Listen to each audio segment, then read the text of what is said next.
Alright, hello, and welcome back. So this theme of the Scary Story Week is demonic possession. If you're interested in that, then keep watching this. This was highly requested for me to make a sequel to Scary Stories, and here's one now for the sake of October. Enjoy. Possessed by Three Demons, written by Stephen Wagner, updated on April 26, 2016. A teenager's girl interest in the occult draws her into a dark vortex of evil and possession. Ouija boards, demons, possession, Satanism. The words themselves strike fear in the hearts of many people, especially those with strong religious beliefs. Danielle is one of those people. Yet in the span of a month, the curiosity of her youth draws her away from the church to what her faith would call a dark side. And the results, according to her sworn testimony below, would be devastating and terrifying. Non-believers would say that Danielle's experience was strictly psychological in nature, a product of her deep-seated religious belief system. Believers, however, asserted that everything she went through and is going through is all too real. The demons really are out there, waiting to possess the innocent. Whether it is real or not, in some respects irrelevant, Danielle believes it to be real, and so its effects on her life are real. This is Danielle's story. This took place in Winnipeg, Manitoba, Canada, at Springs Church. It all started around March 2011, when I took up an interest in demonology. I didn't take long until the study had converted me from a Christian to a full-out Satanist. On April 8th, I used it to see if my promised guardian demon was there, and I remember the whole thing from word to word, and here's how it went. Is there anybody else in the room with me who wishes to speak with me? Yes. Holy shit, are you good or bad? B. Okay, will you do anything to harm me or anyone? Maybe. Alright then, how many spirits are here? 3. Okay, what are your names? Bilal, Malphas, Legion. I thought perhaps it was just my imagination, so I decided to quit. Right as I was about to leave, I heard loud hissing from all around me, and I wouldn't stop until my good friend Katrina arrived, so we decided to go to the NURV, the Springs Church Youth Ministry. It was raining and I kept seeing orange auroras. When we got there, I didn't go in. I felt like a huge time gap, because before I knew it, I was inside the Christ session and as I was choking. I felt like something was trying to come out of me. I also remember my friend Kelsey praying, but my choking was so bad I couldn't hear anyone or anything. I was rushed to a secluded area. Then I felt a humongous rush of energy. I couldn't talk or anything, and I felt the time gap again. I remember battling the orange aura, and then another time gap. It seemed like forever. And when I felt my consciousness slowly come back, I screamed, "Get out of me," and then the choking ceased. But I didn't know if the demon was gone. I didn't know if I had 3. A girl told me I had experienced demon evocation, and assured me it was gone. Then the priest began reciting words from the Bible, and I felt the orange aura surge again. Time gaps happen again. My friend had voice recorded the session, but when I listened I couldn't hear the John, the exorcist, talking, but instead only my screaming and a hissing. Here's what I could make out. Tell me, demon, what is your name? I am 28. In the name of the Holy Son Jesus Christ, tell me your name. Anno 28. In the name of Jesus Christ, I command you to tell me your name. I am Bilal, one of the 4 crowns of the chief of Agent Legions of Spirits. Inaudible.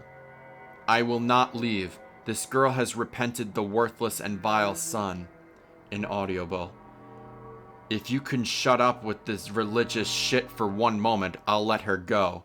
No, Bilal. You have no right to be in this girl, and Jesus Christ, the Son of God, commands you to leave.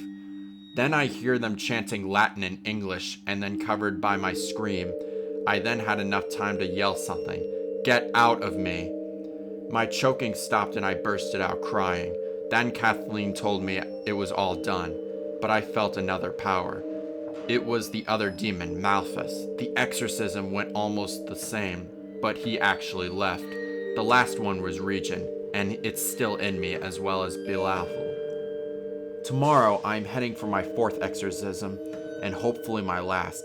Possession is not a joke, nor should it be taken lightly. It was the most terrifying and painful experience ever. Demonic possession, cries for help. Read the chilling true story behind The Conjuring's creepy Annabelle doll. Annabelle. Creation is on verge of crossing $300 million at the box office, an impressive tally for a horror sequel produced for just $15 million. While many would know that the series is inspired by the real-life adventures of paranormal investigators Ed and Lorraine Warren, not many would know the terrifying story behind the creepy doll in the Annabelle movies. Well, let's sort that out, shall we? According to the official website of the New England Society for Psychic Research, the organization founded by the Warrens, Annabelle's story began in the 1970s. And while the doll in the movies was deliberately made to look creepy, in reality, she was just a regular old Raggedy Ann doll given to a college student named Donna by her mom. The activity began slowly. The doll mysteriously seemed to move about the house. Relatively small movements at first, such a change in position, but as time passed the movement became more noticeable, the story reads. Donna and Angie would come home to find the doll in a completely different room. Sometimes the doll would be found with legs crossed, arms folded, and other times it would be found upright, standing on its feet. Several times Donna sometimes left the doll on the couch before leaving for work, and would return to find the doll back in her room on the bed, with the door closed. Then came the messages. Donna and Angie began to find messages written on parchment paper, even though there was no parchment at their home, that read, "Help us," and "Help Lou," the handwriting as if written by a small child. One night, after finding the doll on her bed, and seeing what happened to the blood drops on its back, the college girls called for help. A medium arrived and told them the story of Annabelle. Annabelle was a young girl that resided on the property before the apartments were built. She was a young girl of only 7 years old when her lifeless body was found in the field upon the apartment complex now stands. The story terrified Donna, but the final straw was her friend Lou's experience. Lou was another roommate. After waking up with a jump one night, he found himself grabbing for his chest, double over, cut, and bleeding. His shirt was stained with blood, and upon opening his shirt, there was on his chest what looked to be 7 distant claw marks, 3 vertically and 4 horizontally. All were hot like burns. These scratches healed almost immediately, half gone the next day, fully gone by day 2. Sensing that the spirit might be demonic, Donna turned to her parish's priest for help. The priest called the Warrens, who came to the conclusion that the inhuman spirit can attach itself to a place or object, that this occurred in the Annabelle case. The spirit, the story continues, was essentially in the infestation stage of the phenomenon. It first began moving the doll around the apartment by means of teleportation to arouse the occupant's curiosity in hopes that it would give it recognition. The next stage of the infestation phenomenon would have been complete human possession. Had these experiences lasted another 2 or 3 more weeks, the spirit would have completely possessed, if not harmed or killed, one of the occupants in the house, the Warrens said. They called for an exorcism, specifically an episcopal blessing, which is a wordly 7-page document that is distantly positive in nature. Rather than specifically expelling evil entities from the dwelling, the emphasis is instead directed towards filling the home with the power of positive and of God, said Ed Warren. The Warrens took the doll from Donna's house, but could sense the spirit's malevolence in the drive back. The car swerved and stalled with every corner, causing the power steering and brakes to fail. Repeatedly, the car verged on collision. Upon arriving home, they had a special case built for the doll, which is where it resides to this day, and the point from which its movie story began. A strange case of demonic possession. Julia's future still isn't clear. Written by Angel 4 on February 27, 2017. We often think of stories of demonic possession and exorcism being a thing of the past. However, there has been a report of demonic possessions from only 9 years ago in 2008. A woman known only by the name of Julia was seen by Richard Gallagher.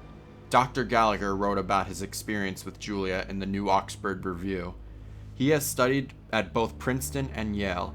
Dr. Gallagher is an associate professor at the clinical psychiatry at the New York Medical College.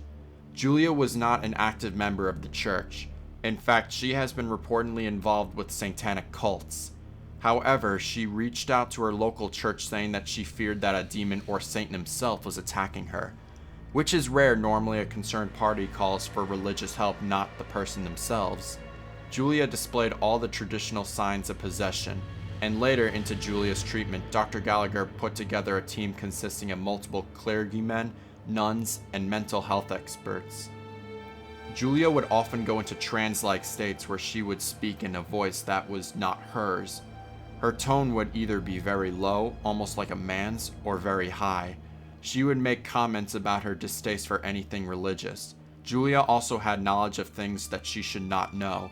For example, what a clergyman would wear, feel, or where he's at when he's not in the room, or she would insult the team. When she woke up from the trances, she would remember nothing had happened.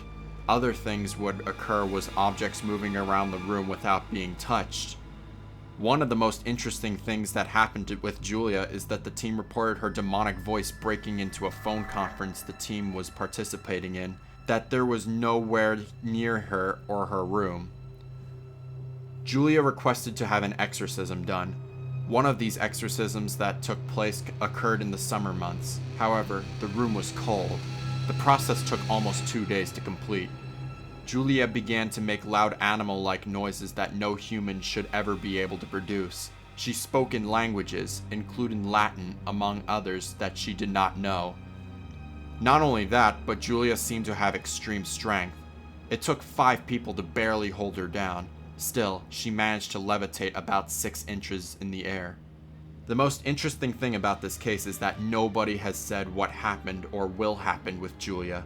In most cases, the people who were possessed go on to live a normal life. However, among the many articles that I have read, only one has stated anything about Julia's future, which may or may not be many more exorcisms.